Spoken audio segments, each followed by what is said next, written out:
One thing I really want Splatoon 3 to do is add to many of the main weapons to make them feel a lot better. The goal of these changes is to enhance the feel of the main weapons without changing them too drastically. These could be things such as giving Clash Blaster a charge shot, and much more. So, if you enjoy these ideas and want to see more from me, be sure to subscribe. And without further ado, let's get right into it. First up is the dually class, and I have 3 changes I want to give to them. First of all, I think dodge rolls should be able to cancel using the squid roll or squid surge. Now, we know you can shoot while using the squid roll and surge, and dodge rolling is just shooting plus the B button. So I think it's only natural that you should be able to cancel the squid roll and surge using dodge rolls. This would make dually movement feel even more unique and add to their skill ceiling, as well as make them really unique in terms of using the movement mechanics, solidifying their class as the weapon that has the most movement options. Additionally, I think dually should have a shorter version of their dodge rolls. We saw the Gluga in the trailer have a really short dodge roll, and it gave me this idea. I think having 2 different versions of their dodge roll, one short and one long, gives them much more variation and keeps it from being too predictable.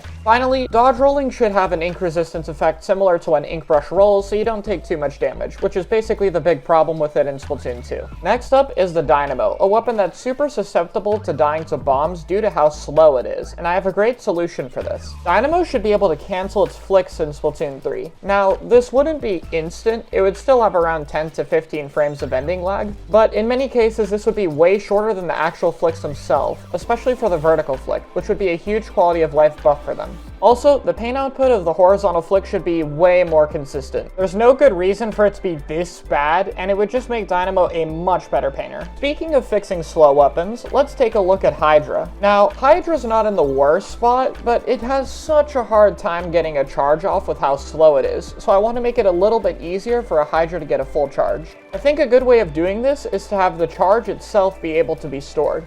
Now, this wouldn't work like a normal charge hold. You couldn't actually store it once you started firing. You only get to store it while it's charging up. So, for example, you could charge a little bit of it, swim around, and then continue charging it. Again, once you start firing, you can't use the charge hold whatsoever, so this charge hold is exclusively for charging the weapon. I think this would prevent bombs from making you lose the entire charge itself, and possibly help against many special weapons, which should hopefully make the weapon feel a lot better. Next up, one of the most beloved Splatoon 2 weapons, the Clash Blaster. Clash Blaster is really weak with huge indirects, which makes people very reliant on them, so I think a way to encourage more playmaking potential with the directs is to have a charge shot. The way this would work is you'd be able to charge up the weapon, which would probably take around 40 frames, and then you'd have access to a more powerful shot with a good bit more ending lag. Hitting the direct would do 90 damage, and maybe the blast radius could be a little bit larger. This charge would be safe for around 2 seconds until you lose it. Since you're only charging one shot, getting value out of it will really depend on getting that direct off, so it would reward people for more accurate and risky plays. I think this adds a lot to Clash Blaster and makes it feel way more unique, so it's something I really want to see. Next up are the long-range chargers of the Splat Charger and E-Liter. Splatoon 2's E-Liter has become kind of a painter, and not really something used for long-distance sniping. I really want to see that weapon given its range that it has when it uses main power-up, and decrease its painting ability slightly. As for the normal Splat Charger, Nintendo kinda already took away its paint, so just give it a little bit more range. While this sounds small, I think this goes a good way to making chargers feel a lot closer to their Splat 1 counterparts. Additionally, I think chargers should lose the laser. They definitely should still glow to give away the location, but the laser itself is a huge indicator and I think is a bit too much of a weakness. And also, chargers don't seem to have that laser in the trailer, so it might be something that Nintendo already did. However, Nintendo will have to be pretty careful about changing chargers because they could be really strong in Splatoon 3, but I guess that's a topic for another video. Next up, one of my favorite weapons, Octobrush.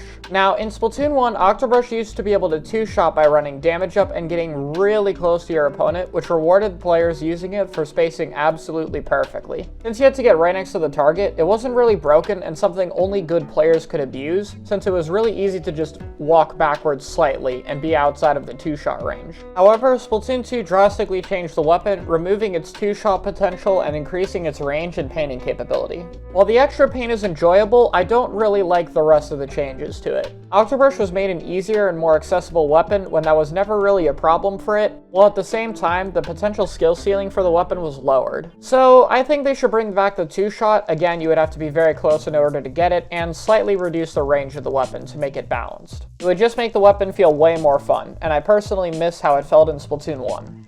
Next is the Bloblobber, one of the weapons I really like, but also is really hated for a pretty valid reason. It's basically AFK gameplay. The weapon can just sit at a distance, lob blobs that prevent you from moving forward and paint the map, and spam specials at you. It's not really that fun to play against. So I want to give Blob a small rework to reduce that spam capability while adding to the weapon's kit. To tone down the spam the weapon has, the weapon should consume more ink the longer you continuously fire. Kind of like how gals have more RNG the longer you continuously fire, which means the weapon would encourage you to stop, refill your ink, and reposition more often.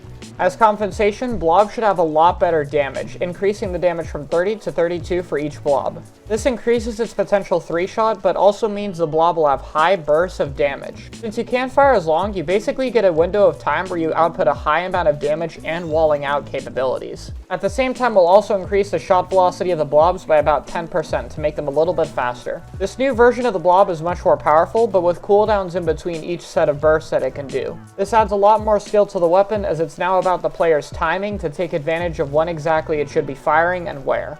Overall, it reduces the spammy playstyle that it has right now and adds much more to what good players can do with the weapon. Next up is the blasters, which have a big problem because they can't really jump. The weapon has so much RNG that the shots are incredibly unreliable, and when your weapon is already incredibly slow, it makes it way too easy to get bursted down. However, the blast radius can also be really threatening and easy to abuse. So, we'll be giving blasters no jump RNG, however, this will also decrease the radius size by 10%. This will make jumping an option for precise shots, but only precise shots, which I think is a really fair compromise. Next up, merge GooTuber and Squiffer. I know I've talked about this before on my channel to no end, but it's worth mentioning again here. Squiffer can already charge full speed in the air, and it's pretty good right now, so giving it a better charge hold courtesy of what GooTuber has would make the weapon really useful. This really just adds to Squiffer and keeps what makes GooTuber special in the game, just on a better weapon. Last but not least is making Slosher a tri-shot, or a 3-shot kill. This weapon would have a faster fire rate and the same range, so it would have the same kill time as it does when it's a 2-shot. The weapon would instead do 40 damage, meaning it has a slightly higher damage per second, as it would do 120 damage in 3 sloshes rather than 114 in 2 sloshes, and with the faster fire rate it'd have a better paint output. The downsides that this has is now the weapon's actually ink hungry, so you'll have to manage your ink tank a bit better, and you'll have to hit 3 shots instead of 2 to get a kill.